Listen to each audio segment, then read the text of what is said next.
Selamat pagi Bapak Ibu Guru. Yang saya hormati Pak Roy sebagai calon guru penggerak angkatan 10. Yang saya kasih pula Bapak Ibu Guru hebat sebagai insan Tuhan. Saya mengajak kita untuk selalu bersyukur kepada Tuhan Yang Maha Esa atas segala karunia yang telah diberikan, sehingga hari ini kita semua boleh kembali lagi berkumpul di tempat ini, dalam ruangan ini, dalam keadaan sehat-sehat semua, guna mengikuti sosialisasi diseminasi budaya positif.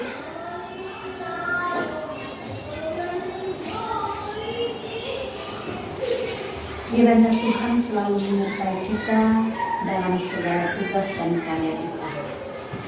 Bapak Ibu hebat yang saya hormati, Kak Roy sebagai calon guru penggerak. Hari ini merupakan hari yang bersejarah, hari yang terindah buat Kak Roy, di mana hari ini beliau akan sosialisasikan diseminasi budaya positif. Diseminasi artinya membuat perubahan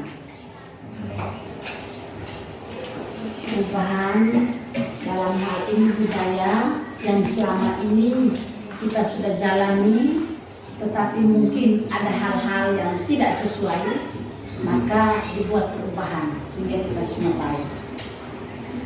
Untuk itu waktu selanjutnya saya serahkan kepada Pak Roy. Baik, terima kasih atas waktu dan kesempatan yang diberikan kepada saya. Selamat pagi semua. Selamat pagi. Semangat pagi. Semangat. Pagi luar biasa. Saya ulang lagi, semangat pagi. Pagi luar biasa. Oke, terima kasih. Jadi yang terhormat Ibu Kepala Sekolah SD Impres Nusadani, Bapak Ibu Guru, dan juga tenaga pendidikan yang berkesempatan hadir pada kesempatan ini. Saya mengucapkan terima kasih kepada kita semua karena sudah meluangkan waktu dan kesibukan masing-masing sehingga bisa berada pada tempat ini untuk mendengar sosialisasi tentang budaya positif. Dari tujuan sosialisasi pada hari ini adalah yang pertama untuk tugas saya, yaitu aksi nyata. Yang berikut saya ingin berbagi tentang apa yang saya ketahui, apa yang saya pelajari di guru penggerak, sehingga kita bisa samakan persepsi tentang budaya positif seperti apa, supaya nanti ke depan kita bisa sama-sama kolaborasi untuk terapkan di sekolah kita. Jadi saya langsung saja. Untuk budaya positif ini, sebelum masuk ke dalam pemaparan materi, terlebih dahulu saya ingin Bapak Ibu Guru menjawab pertanyaan pemantik ini di depan.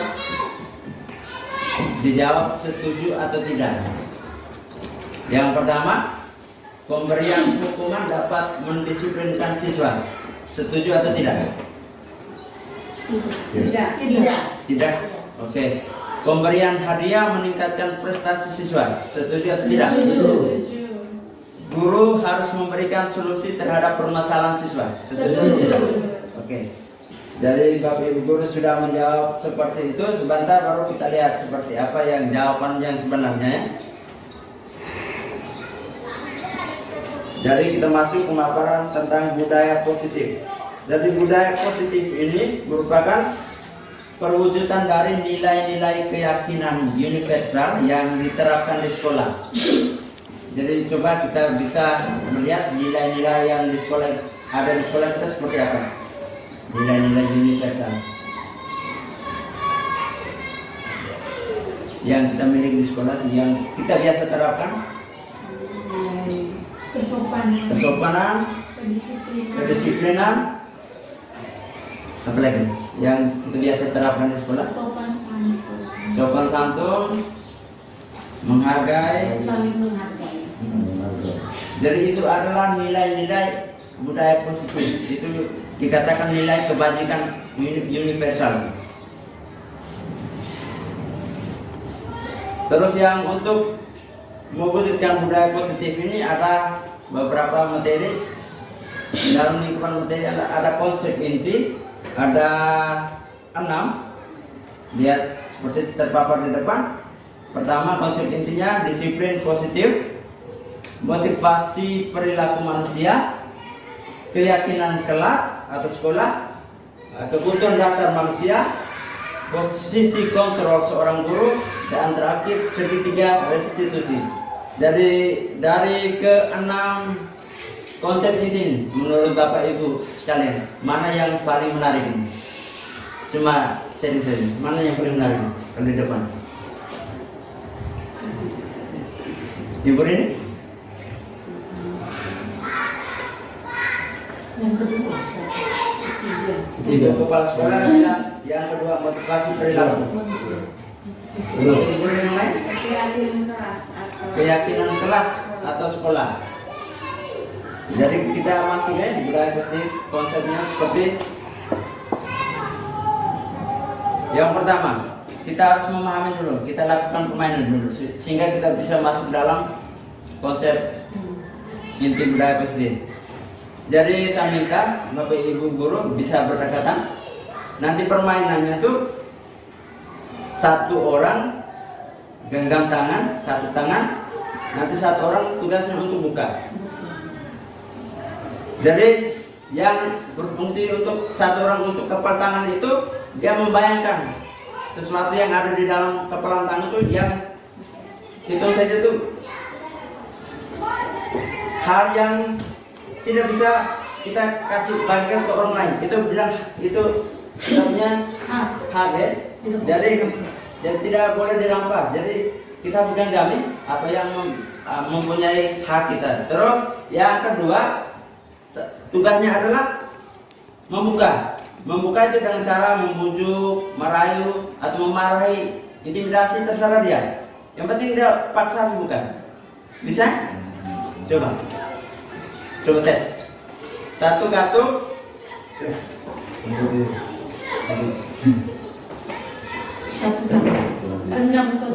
Satu genggam kuat. Bayangkan.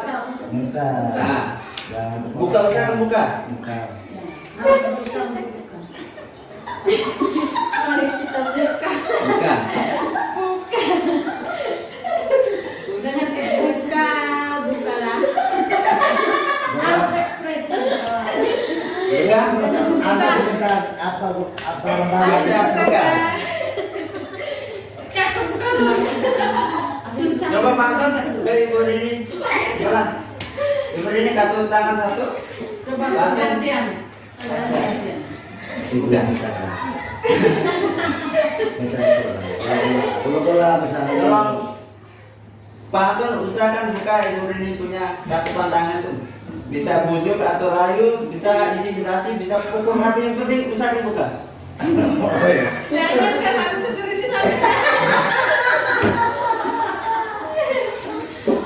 Oke, sudah. Dari yang kita buat permainan tentang cobalah buka ini, itu mengacu pada kontrol kita.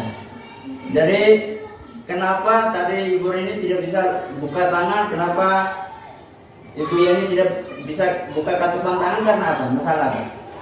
Karena yang memegang kontrol itu Ibu Rini Pansa atau Ibu Rini Kei. Yang memegang kontrol untuk buka tuh atau Ibu Yani? Ibu Yani. Yang memegang kontrol adalah Ibu Rini Kei. Oke. Dari yang memegang kontrol sebenarnya adalah diri kita sendiri yang kita dapat.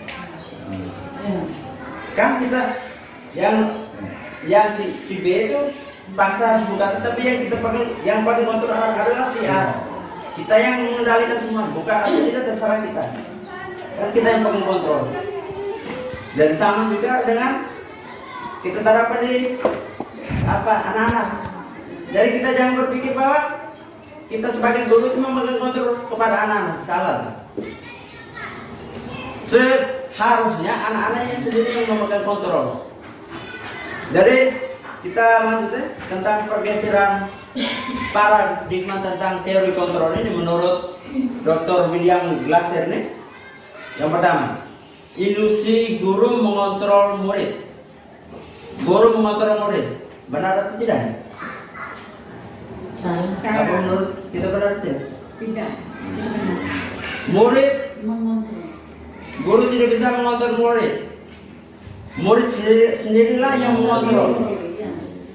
Kalau kita bandingkan, kalau murid mengikuti arahan kita, itu karena mereka membiarkan diri mereka dikontrol oleh guru. Jadi seperti itu, Bapak. Terus yang kedua, ilusi bahwa semua penguatan positif, efektif, dan bermanfaat. Benar atau tidak? Apa bermanfaat semua? Penguatan positif. Apakah selalu bermanfaat semua? Iya. Iya? Iya atau tidak? Apakah selalu efektif?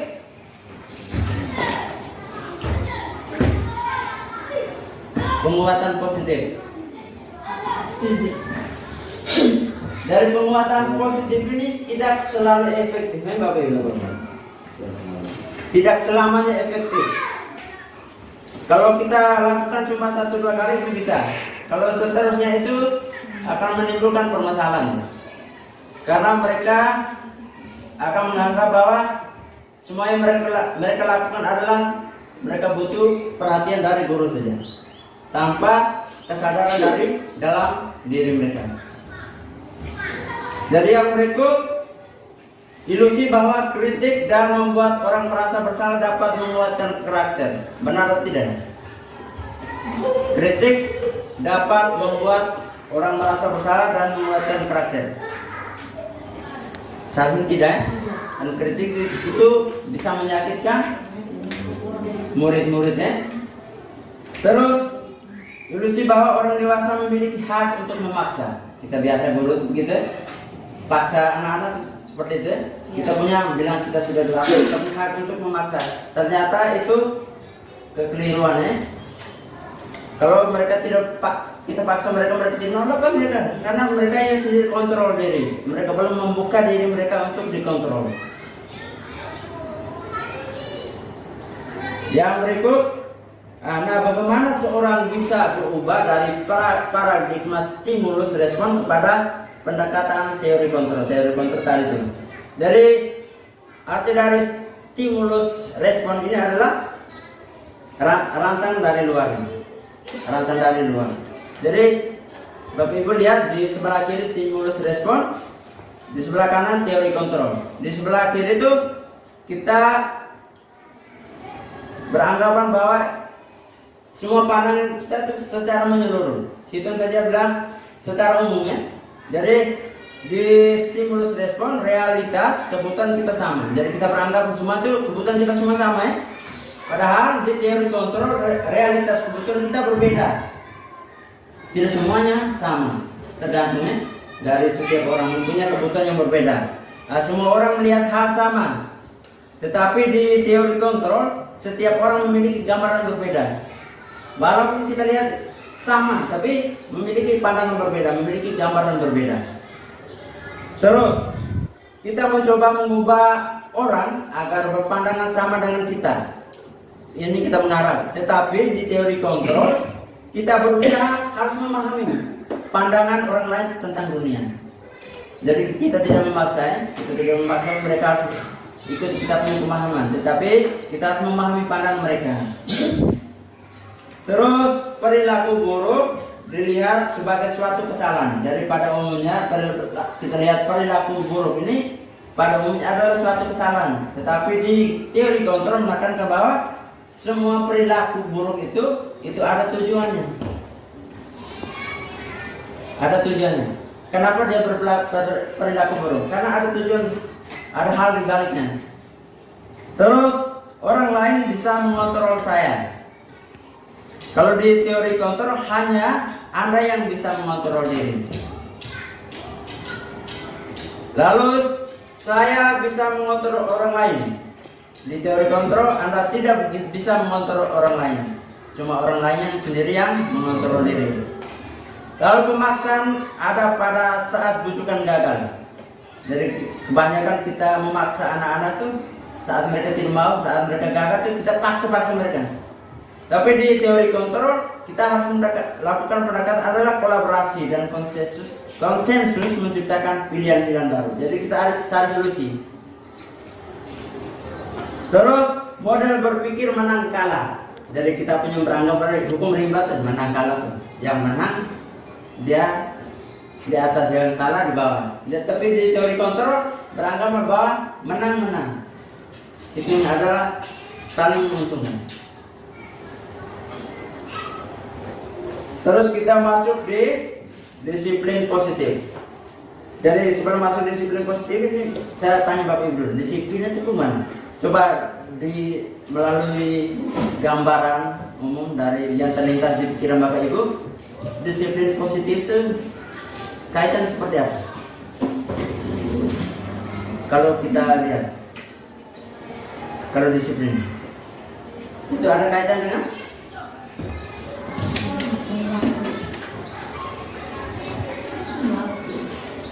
waktu,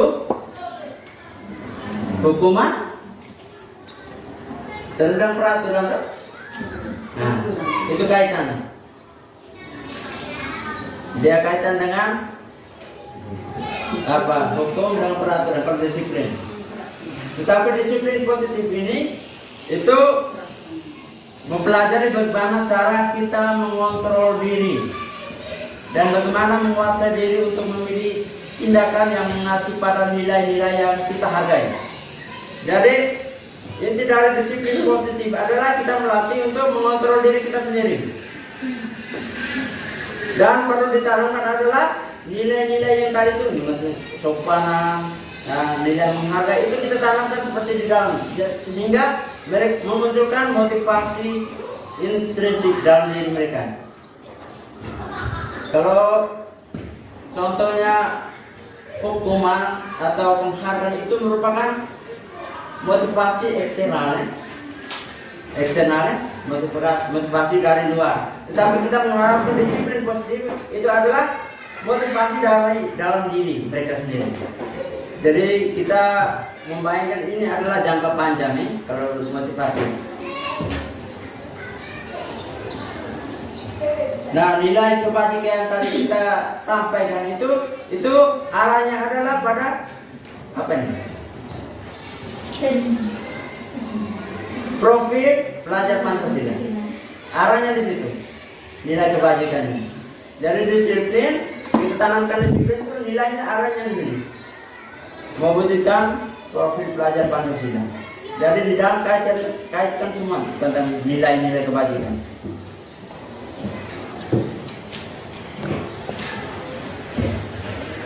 Yang berikut tentang motivasi perilaku manusia. Kalau menurut teori apa nih? Glasser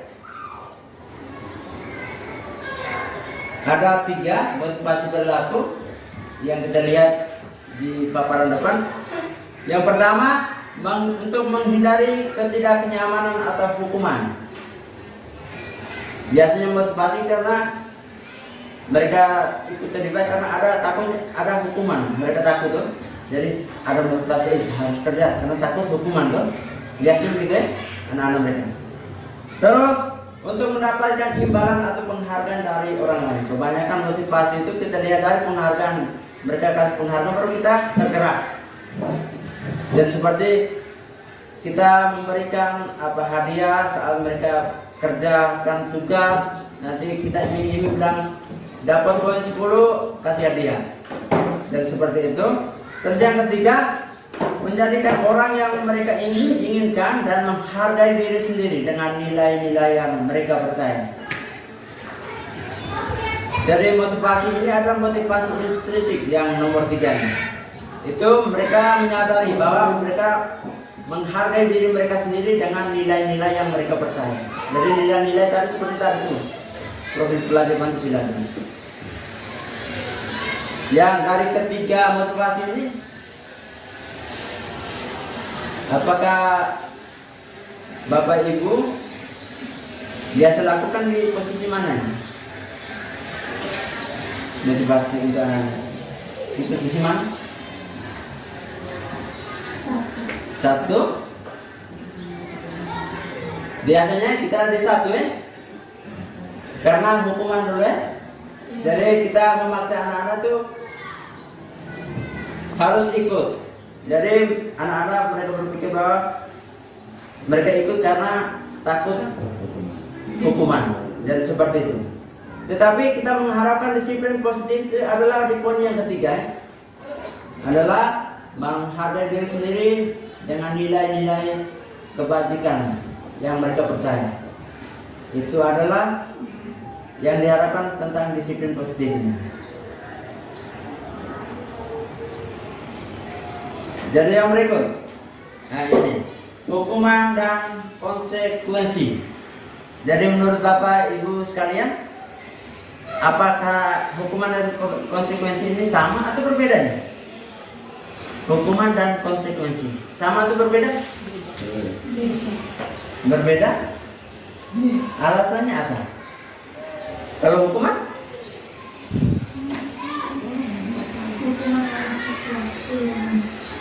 Hukuman ada sesuatu? Konsekuensi? Konsekuensinya berarti dia harus menerima hukuman tadi. Menerima hukuman dari situ. Oke. Dari kita masuk ke hukuman dan konsekuensi ya. Di sini perbedaannya. Tetapi di sini bukan cuma hukuman dan konsekuensi, tetapi tambah dengan restitusi. Jadi hal menarik tentang restitusi sebenarnya. Hukuman ini bersifat tidak berencana dan satu arah saja, dan diberikan bisa berupa fisik maupun psikis, disakiti oleh suatu perbuatan atau kata-kata. Jadi satu arah artinya hukuman ini cuma yang ditetapkan oleh penghukum, sedangkan yang dihukum mereka cuma menerima saja.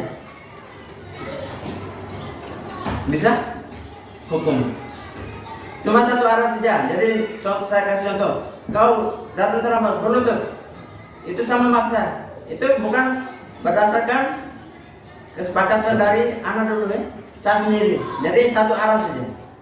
Kalau konsekuensi adalah sudah terencana dan sudah disepakati dan sudah dibahas, disetujui oleh murid dan guru. Artinya ini kita sepakat bersama-sama. Contohnya saya biasa terapkan di apa nih, anak-anak mereka kalau datang tidak sapu, itu konsekuensinya adalah mereka membersihkan halaman. Walaupun sementara apa, mereka tetap membersihkan halaman. Jadi itu adalah konsekuensi. Jadi berdasarkan kesepakatan bersama, mereka yang menentukan. Jadi bukan semata-mata guru yang menentukan, tetapi berdasarkan kesepakatan bersama. Terus restitusi, ini proses menciptakan kondisi bagi murid untuk memperbaiki kesalahan mereka. Jadi artinya ini restitusi adalah mencari solusi terhadap permasalahan anak. Jadi kita memecahkan masalah anak. Contohnya di sini pada tabel ini, perbedaan hukuman, konsekuensi, restitusi. Kalau pada tabel itu, pada identitas hukuman itu adalah identitas gagal ya. Kalau di identitas sukses adalah konsekuensi dan restitusi. Kita perlu menerapkan adalah di konsekuensi dan restitusi.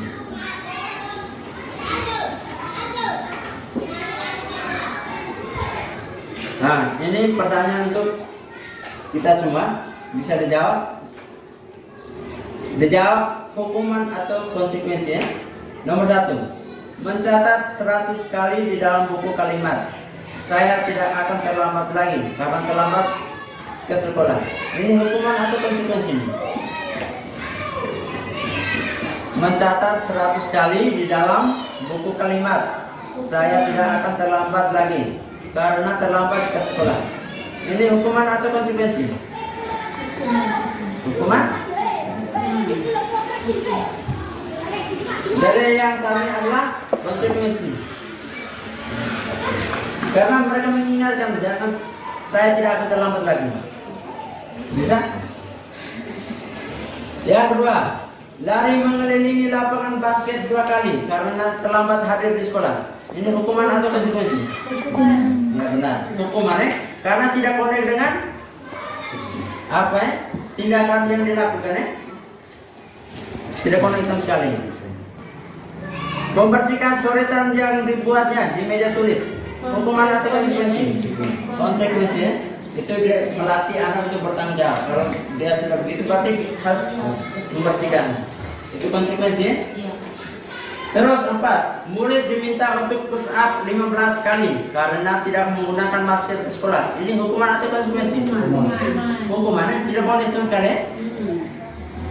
Kecuali dia membadan berdebu, itu bisa pakai masker gitu. Konsekuensinya apa? Macam kita cari tentang kebersihan. Yang penting hukumnya tentang konsekuensi tentang kebersihan tentang masker. Jadi ini tidak cocok kan? Terus menggantikan kertas tugas teman yang telah dicoret-coret. Ini hukuman atau konsekuensi? Konsekuensi, karena dia berusaha untuk menggantikan. Terus berjemur di lapangan basket, walaupun kita basket tidak ada lapangan. Berjemur di lapangan basket pukul 12 siang karena mengobrol dengan teman. Ini hukuman atau konsekuensi? Hukuman berjemur siang bolong. Terus murid diminta bertelanjang kaki sepanjang hari karena tidak menggunakan sepatu warna hitam sesuai peraturan sekolah. Ini hukuman atau konsekuensi? Hukuman. Karena tidak menggunakan sepatu, guru meminta bertelanjang kaki. Ini hukuman atau konsekuensi? Ini adalah hukuman hukuman. Jadi tidak wajar sepanjang hari. Oke.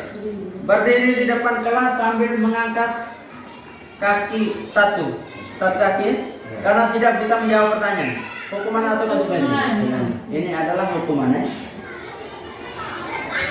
Kalau tidak bisa menjawab pertanyaan, kita cari ini konsekuensi lainnya, jalan keluarnya lain. Kalau kita cuma memberikan mereka berdiri satu kaki di depan, itu adalah hukuman.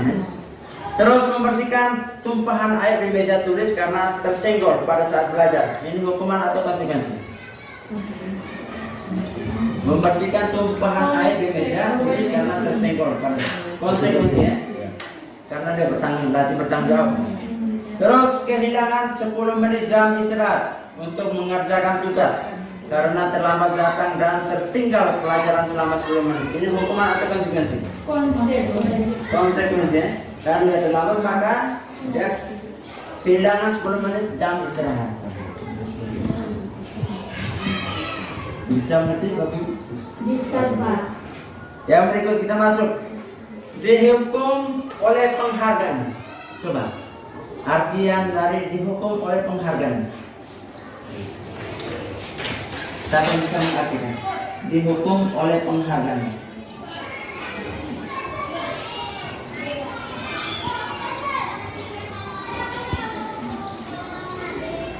Bisa? Bapak Ibu guru bisa? Dihukum oleh penghargaan.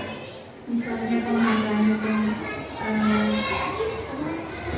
sering bolos diberikan penghargaan, juara absensi misalnya, itu diberikan penghargaan atau dibacakan juara 1 absensi, juara 2 absensi sampai juara 3. Itu dari ibunya dia. Kalau Bapak Ibu yang lain? Dihukum oleh penghargaan.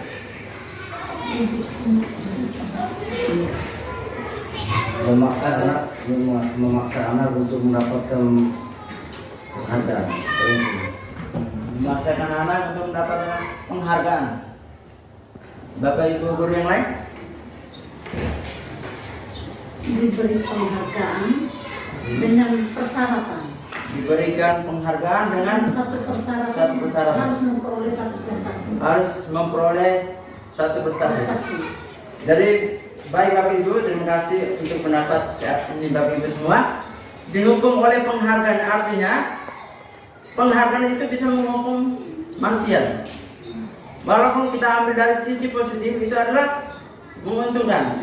Tetapi kita berprinsip bahwa pandang secara jangka panjang berarti itu adalah posisi negatif untuk anak. Saya kasih contoh di sini. Ini dikemukakan oleh Alfie Kohns. Penghargaan maupun hukuman adalah cara-cara mengontrol perilaku seseorang yang menghancurkan potensi untuk belajar yang sesungguhnya. Penghargaan itu bisa menghancurkan potensi anak untuk pembelajaran yang sesungguhnya. Jadi yang pertama, itu pengaruh jangka pendek dan jangka panjang. Itu jika kita menggunakan penghargaan lagi dan lagi, maka orang tersebut akan bergantung pada penghargaan yang diberikan, serta kehilangan motivasi dari dalam diri. Penghargaan. Kalau kita terus memberikan terus-menerus, mereka akan mengacu pada penghargaan, tetapi motivasi dalam diri untuk berubah tidak ada. Bisa? Itu adalah hukuman ya. Terus penghargaan tidak efektif. Jika saya mengharapkan suatu penghargaan dan tidak mendapatkannya, maka saya akan kecewa dan berkecil hati. Serta kemungkinan lain kali saya tidak akan berusaha sekeras sebelumnya. Biasanya seperti itu. Kalau kita sudah kasih penghargaan, mereka mengharapkan terus.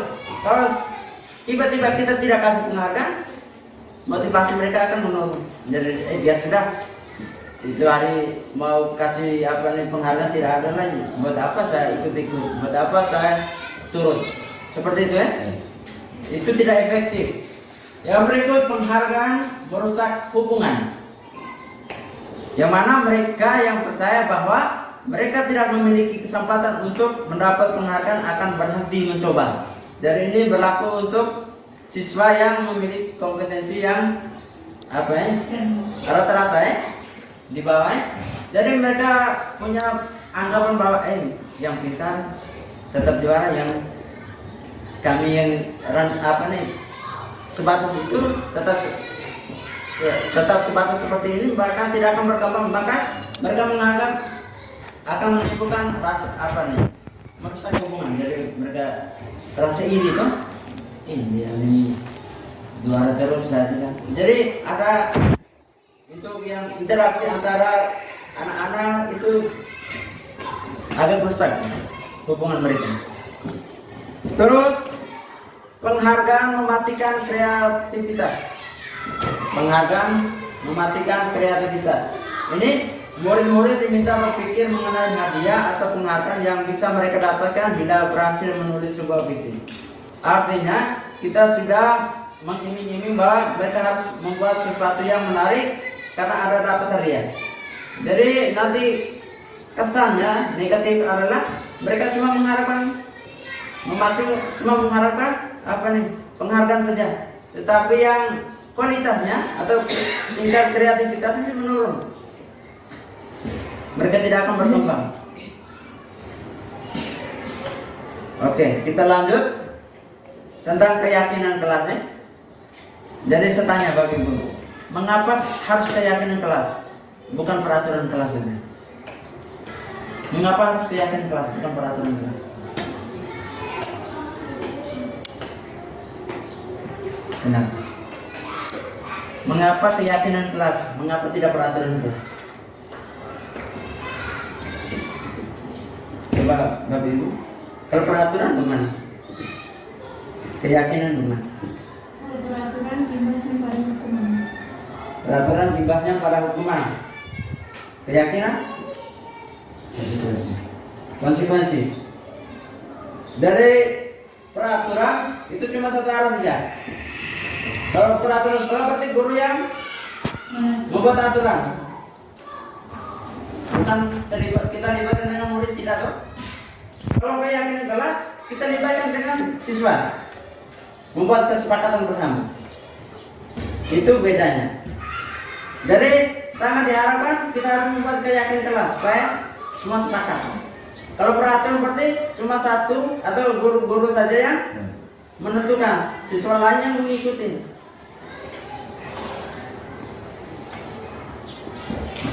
Ya, yang pertama, pertanyaan, mengapa kita memiliki peraturan tentang penggunaan helm pada saat mengendarai kendaraan roda 2 atau motor?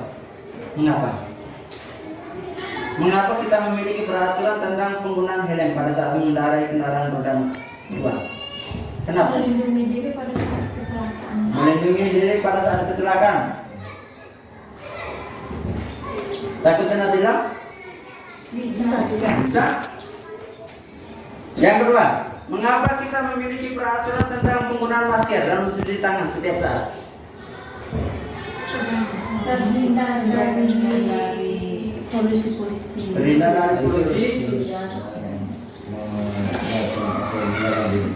Nah, jadi kita bisa bedakan peraturan dengan keyakinan.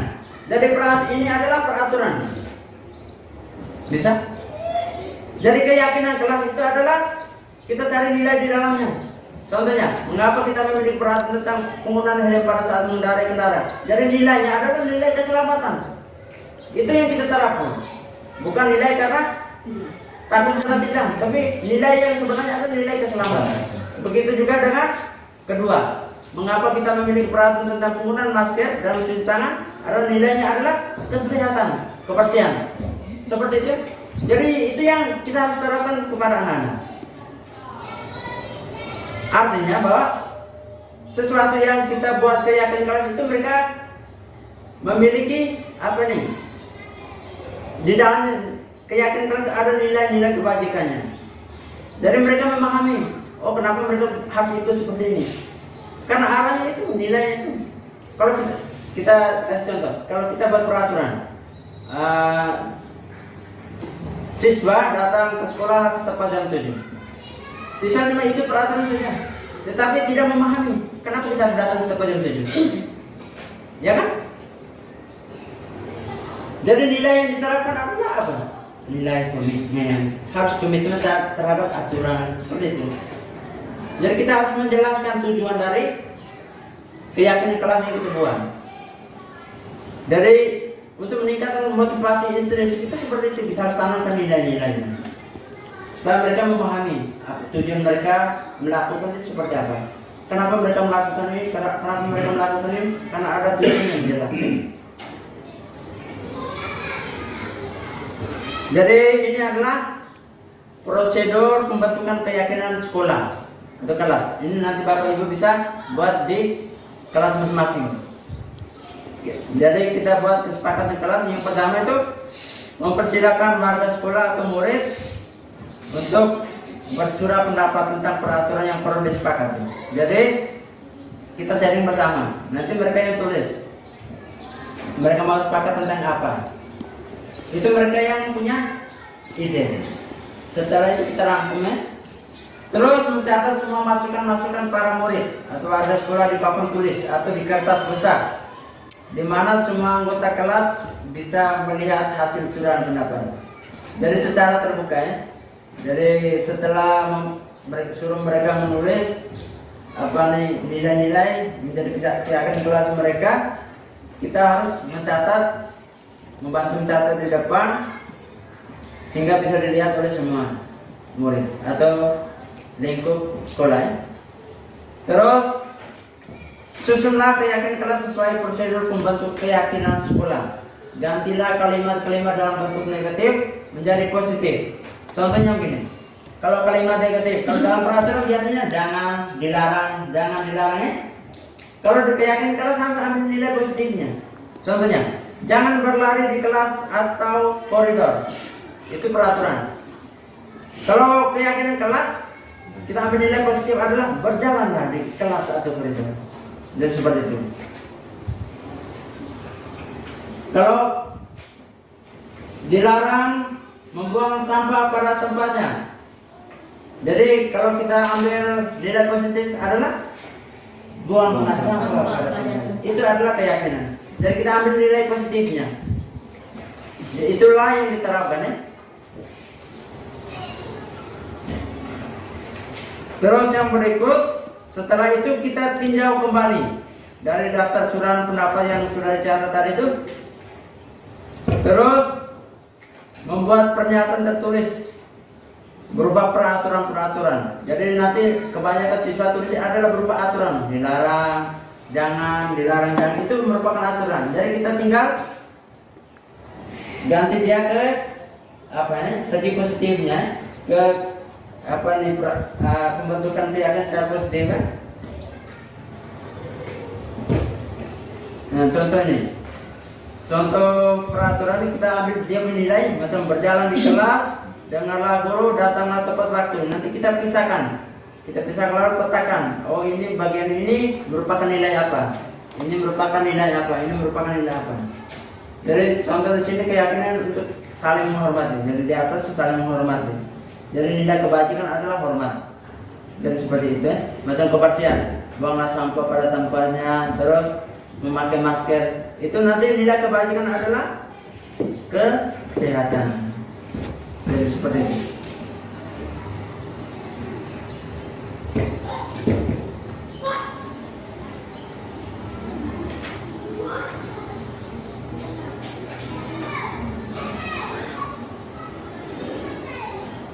Terus yang berikut, untuk tinjauan ulang tentang keyakinan itu jangan terlalu banyak kita buat keyakinan. Buat pas-pas saja supaya mudah diingat ya. Nanti mudah diingat oleh anak-anak. Kalau kita buat banyak sama saja, itu mubasir.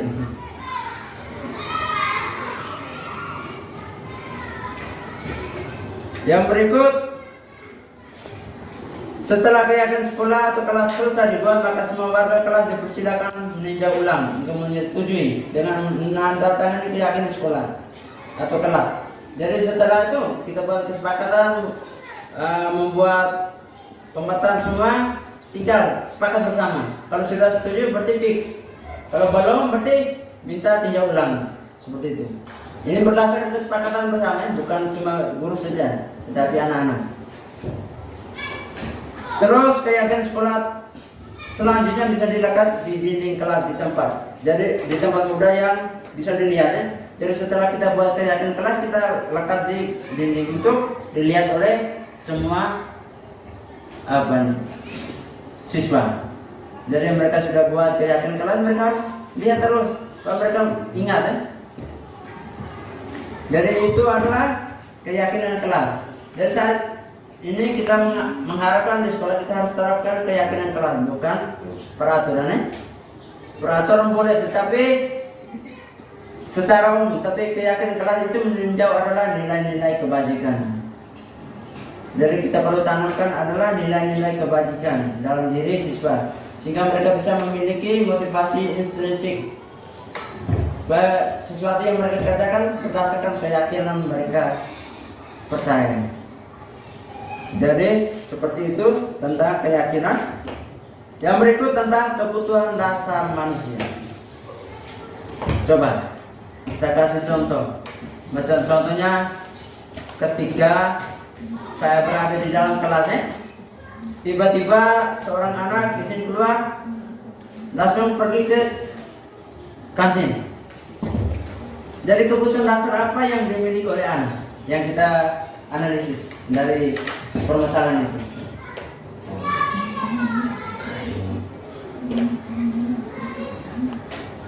Anak-anak keluar izin pergi kantin untuk makan.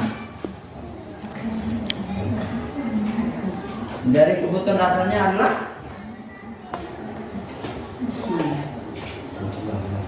bertahan hidup.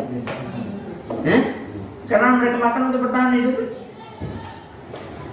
Kalau lapar terus bisa bertahan hidup. Contohnya, tiba-tiba kita sementara les, sementara mengajar, anak-anak bermain di belakang. Itu kebutuhan apa yang belum terpenuhi? Kesenangan. Seperti itu ya. Jadi kita harus meninjau kembali. Segala persoalan anak itu adalah hasil atau merupakan timbal balik dari kebutuhan dasar manusia yang tidak terpenuhi. Jadi perilaku manusia itu negatif itu karena kita lihat, karena kebutuhan dasar manusia yang belum terpenuhi. Ada yang kita lihat mereka bandel-bandel, itu karena kita harus meninjau, jangan langsung marah mereka tapi meninjau. Ini kenapa dia bandel? Kita lihat kebutuhan dasar apa ini. Jadi kita harus mencari solusi itu. Kita harus cari pemetaan, macam kesenangan, macam di dalam ribut-ribut kenapa? Karena kesenangan. Jadi kita buat apa? Dia kekurangan apa nih? Bagian apa kebutuhan dasar adalah bagian kesenangan. Jadi kita buat apa supaya mereka bisa senang ikut pembelajaran seperti itu. Jadi seperti itu. Jadi ada 5 kebutuhan dasar yang itu bertahan hidup, penguasaan itu macam memiliki jiwa kepemimpinan, tapi kalau saat macam dia lakukan sesuatu tapi macam tidak mempan itu nanti mengarahkan ke sisi negatif, itu adalah macam dia selalu pukul-pukul, intimidasi orang, itu adalah penguasaan. Jadi kita biasa lihat macam siapa nih mereka biasa pukul-pukul, itu adalah kita lihat dari kebutuhan dasar mereka adalah bagian penguasaan, mereka kekurangan di bagian penguasaan. Jadi kita harus atas seperti apa? Kita melatih mereka tentang penguasaan, jadi latih mereka tentang kepemimpinan seperti apa. Karena mereka selalu mengintimidasi, berarti mereka punya jiwa kepemimpinan ada. Terus kasih sayang dan rasa diterima. Biasanya tuh anak-anak tuh datang kebanyakan selalu menyendiri. Karena mereka selalu diejek teman, selalu diolok teman. Itu karena kekurangan kasih sayang. Jadi kita sebagai guru tuh atasnya seperti apa? Kita harus dekatkan dia, atasi masalahnya. Dari kasih sayang itu kita harus berikan perhatian seterusnya kepada anak supaya kebutuhan mereka terpenuhi, makanya perilaku mereka akan berubah. Begitu juga kebebasan. Jadi seperti itu ya. Kalau untuk konsep kebutuhan ini kita harus penuhi supaya perilaku setiap manusia, setiap sifat itu harus tetap berubah. Kalau kebutuhan sudah terpenuhi, otomatis budaya positif itu akan berjalan dengan baik. Kalau kita lihat dari permasalahan juga banyak siswa yang bermasalah itu karena kita harus tinjau kebutuhan dasarnya apa yang dibutuhkan. Itu baru kita cari solusinya, bukan langsung marah-marahin.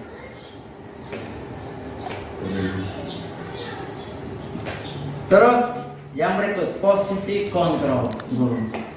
Ini yang menarik. Posisi kontrol guru itu ada 5. Itu sebagai penghukum, sebagai pembuat merasa bersalah, sebagai teman, sebagai pemantau, sebagai manajer. Itu ada posisi kontrol yang dimiliki oleh guru untuk mengontrol siswa. Dari yang tingkat rendah adalah penghukum, tingkat tertinggi adalah manajer, tingkat akhir. Jadi kita bahas tentang penghukum. Biasanya kalau kita berada di dalam posisi penghukum, itu identifikasi seperti biasa menggunakan hukuman fisik maupun verbal. Itu psikisnya. Kita biasa ini marah-marah itu psikis, verbalnya itu secara apa psikologisnya. Terus fisik biasa menyiksa mereka kalau dalam terlambat mungkin berlutut, itu juga hukumannya. Terus identik dengan saat sebagai penghukum adalah suara tinggi, bahasa tubuh melotot, marah-marah tuh, jari nunjuk-nunjuk kau nih. Itu adalah penghukum ya. Terus hasilnya itu dari kalau kita terapkan kita punya posisi sebagai penghukum, hasilnya adalah kemungkinan murid marah dan dendam. Biasanya begitu. Kalau kita hukum mereka akan takutnya nanti mereka akan dendam. Kebanyakan seperti itu. Tapi kalau di SD masih baik, tapi di SMA itu mereka dendam sekali itu. Itu mereka tiba-tiba di tengah jalan mereka tahan. Kadang-kadang mereka sampai pukul, itu karena mereka dendam. Karena kita berada pada posisi penghukum. Jadi hati-hati tentang penghukum. Terus pembuat merasa bersalah. Dalam konsep ini, itu pembuat merasa bersalah itu menggunakan keheningan yang membuat orang lain merasa tidak nyaman, bersalah atau rendah diri. Itu kita membuat siswa atau orang lain itu menganggap dirinya bilang, ini saya rasa bersalah sekali, saya rasa bersalah. Itu sangat fatal ini dari penghukum. Itu akan menimbulkan mereka sakit hati, itu akibatnya itu mereka bisa menyiksa diri mereka sendiri atau bisa berdampak pada orang lain. Ini membuat masalah. Contohnya tuh itu biasa terapkan tuh adalah saat kita menyampaikan materi, terus siswa tidak ikut bilang, saya rasa kecewa, kamu bagaimana, saya sudah capek-capek begini menurut kamu buat begitu, kamu tidak kasihan nih Pak, kamu tidak kasihan ibu kan? Itu dengan sendirinya mereka dari dalam ini, saya bersalah sekali. Itu sangat fatal. Itu kita menganggap mereka tuh, kita mengintimidasi mereka tuh, mereka apa yang kita lakukan itu adalah berdampak pada mereka, karena terjadi pada mereka, ini mereka berbuat salah. Terus sebagai teman, ini posisi ini itu merupakan hubungan baik yang terjalin antara guru dan murid. Guru di posisi teman menggunakan hubungan baik dan humor untuk mempengaruhi seseorang. Itu posisi sebagai teman. Itu membuat hubungan baik dengan guru dengan siswa, guru dengan sesama. Itu dalam konsep macam kita selalu humor dengan anak-anak. Itu adalah kita punya posisi sebagai teman. Jadi biasanya kita terapkan adalah identik dengan suaranya ramah, akrab, bercanda, bahasa tubuhnya biasa merapat pada murid, senyum-senyum, kelakar mereka tuh. Jadi adik, ayolah bagaimana sih kamu, kemarin kamu sudah janji kepada, itu adalah sikap seperti ini, posisi sebagai teman. Jadi hasilnya itu murid akan merasa senang dan akan akrab dengan guru. Itu adalah dampak positifnya. Tetapi dampak negatifnya itu mereka akan tergantung pada guru itu sendiri. Jadi sesuatu yang mereka lakukan itu akan bergantung pada mereka. Jadi mereka tidak akan berkembang. Jadi mereka mau buat apa, bagaimana ini? Kan mereka beranggap sudah tamat tuh. Mereka mau buat sesuatu, mereka kesan, bagaimana? Mereka tidak bisa mengeluarkan mereka punya ide seperti itu, karena sudah sudah tergantung pada guru. Terus sebagai pemantau, keempat sebagai pemantau. Jadi sebagai pemantau ini diidentik dengan aturan-aturan dan konsekuensi. Jadi ini menekankan pada aturan dan konsekuensi. Terus murid memahami konsekuensi yang harus dijalani karena telah melanggar salah satu peraturan sekolah. Jadi ini menekankan pada peraturan yang kita buat. Jadi biasanya sudah jam berapa nih? Nih kamu datang nih. Saat ini kita masuk jam berapa? Itu adalah pemantau. Itu kita menekankan, mendidik siswa itu menekankan pada aturan yang ada. Terus hasilnya, kalau hasil negatif kebanyakan murid merasa tidak nyaman. Karena ada konsekuensinya tuh. Kalau aturan, kalau macam berbuat salah dari aturan maka ada konsekuensi. Jadi kebanyakan murid merasa tidak nyaman. Tetapi tidak berdampak secara panjang, tetapi berdampak secara pendek, jangka pendek. Terus manajerial yang terakhir ini menarik sekali. Itu posisi di mana guru berbuat sesuatu bersama dengan murid, mempersilahkan murid, mempertanggungjawabkan perilakunya, mendukung murid agar dapat menemukan solusi. Dari ini kita sama-sama dengan murid membantu murid mengatasi masalah yang dihadapi. Jadi contohnya saya biasa terapkan di anak-anak mereka tuh biasanya contohnya terlambat. Saya tidak langsung menyiksa mereka. Saya langsung cari solusi, tanya permasalahan, kenapa terlambat. Terus mereka jawab bilang karena bangun terlambat. Jadi solusinya seperti apa kalau sehingga jangan sampai bangun terlambat? Tanya balas harus tidur awal. Atau kalau bangun pagi itu sebelum tidur harus pasang alarm atau kasih tahu orang tua bilang sebelum besok pagi harus kasih bangun saya awas pergi ke sekolah. Itu adalah mencari solusi bersama. Jadi seperti itu. Jadi yang menekankan posisi sebagai manajer adalah mencari solusi bersama siswa supaya mereka bisa menemukan solusinya. Itu adalah manajer. Ini adalah hal yang menarik ya. Boleh saja kita terapkan dari kelima itu, tapi diharapkan yang bagian penghukum, pembuat merasa bersalah itu bisa akan dihilangkan ya. Jadi kalau bisa tuh kita mau belajar tentang posisi sebagai teman, sebagai pemantau, sebagai manajer. Semua itu tidak akan terlepas dari posisi kontrol dulu. Ada saatnya kita menghukum. Macam saat permasalahan yang tidak bisa diatasi, melibatkan semua pihak, itu adalah penghukum. Itu nanti harus ke kantor polisi dan seperti itu. Tapi jangan sampai ya. Dan diusahakan kita sebagai posisi kontrol itu sebagai teman, sebagai pemantau dan juga sebagai manajer. Itu yang sangat diharapkan sehingga bisa meningkatkan budaya positif di sekolah. Terus yang berikut, segitiga restitusi. Tadi restitusi adalah mencari solusi ya, menemukan solusi bersama. Jadi langkah-langkahnya adalah ini menarik. Langkah-langkahnya itu menstabilkan identitas. Langkah-langkah restitusi pertama itu menstabilkan identitas, terus validasi tindakan yang salah, terus menanyakan keyakinan mereka. Menanyakan keyakinan. Jadi kalau menstabilkan identitas, itu tujuannya adalah mengubah identitas anak dari orang yang gagal karena melakukan kesalahan menjadi orang yang sukses. Jadi pertama itu yang mereka berbuat salah itu adalah identitas gagal. Tetapi kita berusaha untuk menstabilkan identitas mereka supaya mereka bisa kembali ke semula. Jadi biasanya contohnya begini. Kan kalau mereka terlambat, itu kita stabilkan mereka. Kita sebagai manusia itu memiliki kesalahan.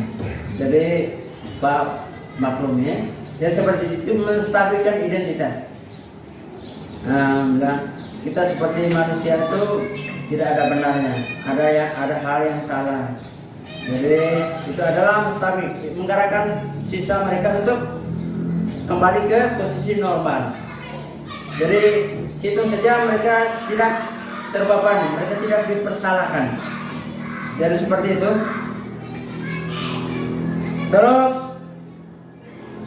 validasi tindakan yang salah itu menemukan permasalahan, menemukan di balik permasalahan itu mencari tahu. Contohnya kenapa kamu terlambat? Itu nanti mereka jawab karena bang terlambat. Itu kita mencari tahu. Itu validasi tindakan yang salah, menemukan permasalahan di balik permasalahan itu. Terus yang berikut menanyakan keyakinan. Setelah kita menerapkan menstabilkan identitas, validasi tindakan yang salah, terakhir kita menanyakan keyakinan. Jadi menanyakan keyakinan sesuai yang kesepakatan kelas kita tuh. Keyakinan yang kita buat itu mengarahkan ke situ nilai-nilai kebajikan. Jadi contohnya, kalau siswa bolos, kalau kita stabilkan identitas, Pak juga maklum karena kita sebagai manusia itu pernah melakukan kesalahan. Itu menstabilkan identitas. Lalu kalau validasi tindakan salah adalah ketika kamu bolos, apa yang kamu lakukan? Itu nanti mereka akan ceritakan. Saya bolos itu saya pergi ke ini. Lalu karena apa? Saya makan. Karena selapar. Itu mereka akan menjawab seperti itu. Kita harus mengidentifikasi permasalahan itu. Jadi mencari permasalahan di baliknya. Terus setelah itu kita tanyakan keyakinan. Setelah perbuatan yang kalian lakukan, apakah sudah sesuai dengan keyakinan kelas? Nanti mereka jawab. Kalau mereka ingat tentang keyakinan kelas, berarti mereka tidak sesuai. Jadi keyakinan kelas seperti apa? Jadi mereka jawab, jadi solusinya seperti apa? Itu adalah kita menstabilkan atau mencari jalan keluar, mencari solusi untuk siswa. Bukan dalam hal kalau kita mencari solusi harus pukul dulu, tidak. Ini adalah jalan keluarnya. Tidak selamanya kita mendisiplinkan anak itu melalui cara menghukum atau menyakiti. Tapi jalan alternatifnya adalah seperti ini. Ada langkah-langkahnya adalah tadi menstabilkan identitas, validasi tindakan yang salah, dan menanyakan keyakinan mereka. Jadi seperti itu. Dari hal ini yang kami pelajari di modul untuk guru penggerak. Jadi untuk Bapak Ibu guru, kalau mau ingin tanyakan juga bisa sampaikan supaya kita saling berbagi, saling menasihati. Ada yang ditanyakan?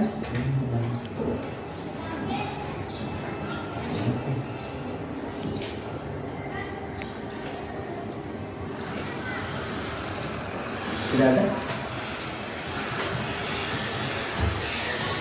Jadi kita harus ingat tentang posisi kontrol kita sebagai guru, itu sebagai penghukum, terus membuat merasa bersalah, terus sebagai teman, sebagai pemantau, dan sebagai manajer. Terus kita harus membuat keyakinan kelas supaya sesuatu yang dilakukan siswa itu memiliki tujuannya, tujuan jelas. Supaya mereka lakukan itu berdasarkan keyakinan yang mereka miliki. Tidak semata-mata mereka ikuti aturan tanpa mengetahui tujuan kedepannya seperti apa. Itu adalah yang kita harapkan untuk menerapkan atau membuat keyakinan kelas. Jadi seperti itu Bapak Ibu sekalian. Ibu mungkin ada tambahan atau masukan untuk saya atau Ibu Rini? Baik, terima kasih atas kesempatan yang saya terima. Ya, yang pertama saya ucapkan terima kasih kepada Pak Roy karena dengan hal ini membuka wawasan kami guru, sehingga contohnya seperti kesepakatan kelas yang dilaksanakan itu kalau bisa hal ini Pak Roy sudah sampaikan, maka di dalam kelas semua guru harus terapkan kesepakatan kelas itu sehingga seimbang dari kelas 1 sampai kelas 6. Kalau memang semuanya berjalan, berarti saya yakin bahwa semuanya akan ada perubahan yang lebih baik. Kemudian untuk hal ini juga perlu disampaikan, kalau memang ada guru yang ingin hadir tidak hadir, disampaikan ke saat piket, sehingga kita membuat hal ini supaya bisa membangun kita punya lembaga ini, terkhususnya bagi ini karakter peserta didik. Mungkin hanya ini saja saya kembalikan. Baik, terima kasih untuk Ibu Rini. Dari seperti itu yang saya mengharapkan kita berkolaborasi. Artinya budaya positif adalah kita harus berkolaborasi, membangun kesepakatan bersama, karena kita harus berkolaborasi dulu. Kalau kita sudah berkolaborasi, berarti kita sudah menentukan arahnya seperti apa budaya positifnya, sehingga kita bisa terapkan. Jadi sangat diharapkan seperti Ibu Rini sampaikan tadi tentang keyakinan kelas yang kita buat di kelas masing-masing. Boleh berbeda, tergantung dari keyakinan kelas setiap kelas itu. Jadi mereka contohnya, saya harus belajar dengan giat, saya harus datang tepat waktu. Itu tergantung mereka. Anak-anaknya sepakat, bukan kita guru. Jadi tidak selamanya sama. Itu keyakinan kelasnya mereka buat. Saya yakin bahwa kalau keyakinan kelas kita buat, nanti pembelajaran di dalam kelas itu akan berjalan dengan baik. Karena mereka sudah tahu keyakinan kelas. Maksud contohnya kami biasa terapkan keyakinan kelas saat kami melakukan kegiatan itu, jangan, tidak boleh ribut, jangan ribut. Itu tuh saat kami melakukan kegiatan tidak boleh ribut, karena kami sudah tahu itu keyakinan kelas sudah. Terus macam contohnya harus berpendapat ketika mau berpendapat harus angkat tangan. Jadi orang sudah tahu ketika mereka mau berpendapat langsung angkat tangan. Itu kita langsung tahu, oh mereka mau berpendapat seperti itu. Itu yang kita terapkan. Dari nilai-nilai dari keyakinan kelas itu yang diharapkan seperti itu. Biasanya nilai menghormati. Jadi kalau Bapak Ibu guru bicara di depan, kita saling menghormati. Itu adalah keyakinan kelas. Nah, menghormati sesama. Jadi seperti itu. Kalau Bapak Ibu guru di depan, mereka tahu kita harus menghormati sesama. Jadi ketika mereka mengajar, langsung berkelas seperti ini. Atau ketika masalah mau keluar ruangan kelas, ketika Bapak Ibu guru masih di sana, masih berada di dalam kelas, harus minta izin. Ketika walaupun Bapak Ibu tidak ada, mereka harus minta di guru pikir. Sampai masuk kelas juga harus minta izin lagi. Harus menyampaikan. Itu ada keyakinan kelas. Saya yakin kalau seandainya kita menerapkan keyakinan kelas itu akan berjalan dengan baik budaya positif. Terus kita memiliki pemahaman tentang nilai-nilai kebajikan itu tuh kita harus terapkan. Ada banyak nilai kebajikan di dalam. Biasanya kerukunan. Itu kita melatih mereka supaya mereka jangan bertengkar. Itu juga ada. Terus melatih sopan santun, menghargai. Itu ada semua. Tinggal kita terapkan di keyakinan kelas yang mereka buat. Kita arahkan dulu. Nanti sepakat bersama-sama. Nanti keyakinan kelas bukan kita guru yang buat, tapi berdasarkan kesepakatan anak. Dan seperti itu. Kebanyakan yang kita lakukan ini, kenapa sama analisa atau merefleks, kenapa anak-anak kebanyakan tidak ikut? Karena sesuatu yang kita terapkan itu belum mereka sepakati. Kalau seandainya mereka sudah sepakat, berarti mereka akan ikut. Karena mereka suka berjanji dengan diri mereka sendiri. Jadi seperti itu. Baik, apa masih ada masukan atau tambahan dari Bapak Ibu sekalian dari Ibu ini? Baik, terima kasih. Mengenai kesepakatan kelas atau keyakinan ini, dari saya terima kasih kepada Pak Dewi yang sudah menerapkan ini kepada sebagian guru, tidak semuanya. Tapi saya minta kalau dapat kesepakatan kelas kita mulai dari yang terkecil, lalu kita bawa menjadi kesepakatan sekolah. Karena ada beberapa guru kelas yang tidak ada ini, sehingga dari yang beberapa yang ada ini kita buat dulu, lalu kita bawa menjadi kesepakatan sekolah, sehingga itu kesepakatan itu buat oleh siswa sendiri. Jadi beberapa kelas sudah buat, pasti yang lain juga akan ikut.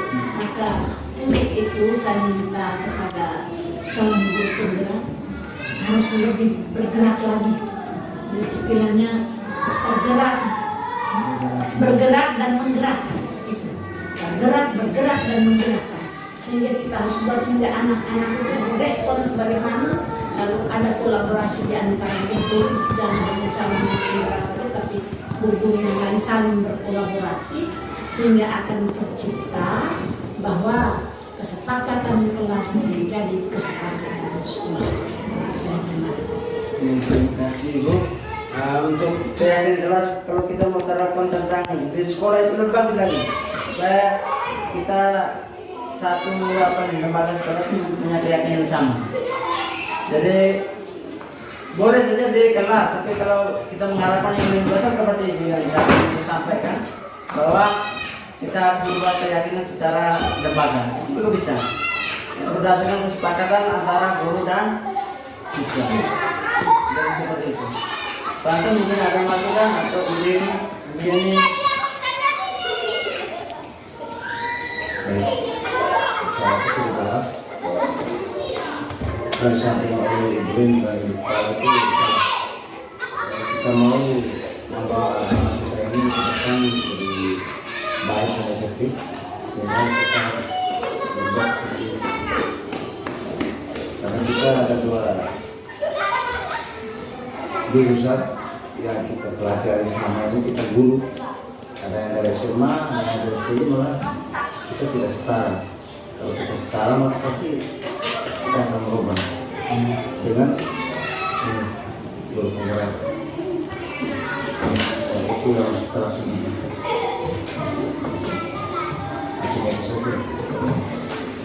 Baik, terima ke depan, bukan ke depan, tapi ada yang sudah saya terapkan tentang apanya. Tapi nanti bisa ke depan secara berganti. Jadi kita semangat kita bekerja sama, saling berkolaborasi. Bukan cuma saya sendiri, tapi kita saling berbagi. Dan seperti itu. Jadi hanya ini saja Ibu yang memaparkan dari tentang diseminasi budaya positif yang saya sampaikan. Yang saya berbagi ini adalah hal yang saya pelajari di di bagian pendidikan guru penggerak. Jadi hal kemungkinan hal yang kurang bisa mohon maaf. Terus hal yang bisa menyentuh Bapak Ibu sekalian juga kita bisa menerapkan bisa mengharapkan seperti itu. Kita kerja sama, kita saling kolaborasi dan seperti itu. Kalau masalah sesuatu nanti kalau macam ada sesuatu yang masih kabur atau masih bingung bisa tanyakan supaya kita langsung sama-sama bekerja sama untuk mengatasi atau meningkatkan budaya positif di sekolah. Dan seperti itu, terima kasih Ibu, saya kembalikan. Baik, Bapak Ibu juga yang saya hormati Pak Roy juga sebagai penggerak angkatan 10 yang saya hormati pula. Terima kasih sudah memaparkan atau memberikan sosialisasi tentang diseminasi budaya positif terhadap kami. Ini membuka wawasan kami dalam hal ini sehingga kedepannya kita bisa menerapkan dalam mada kita ini dari kelas, dari individu yang kecil. Kita mulai yang gampang-gampang saja dulu, baru kita mungkin hari besok atau lusa kita 1-2 materi, lalu kita naik. Artinya bukan dalam 1 tahun atau dalam 1 minggu itu yang tuntas dari semua, tapi perlahan-lahan. Dan jika kita mengalami kesulitan seperti yang disampaikan oleh Pak Roy tadi, kita bisa bekerja sama, kita berkolaborasi untuk mencari solusinya. Terima kasih Pak Roy. Terima kasih kepada teman-teman guru yang sudah meluangkan waktu ini sama. Untuk itu saya ucapkan lagi terima kasih dan selamat. Kalau bisa apa yang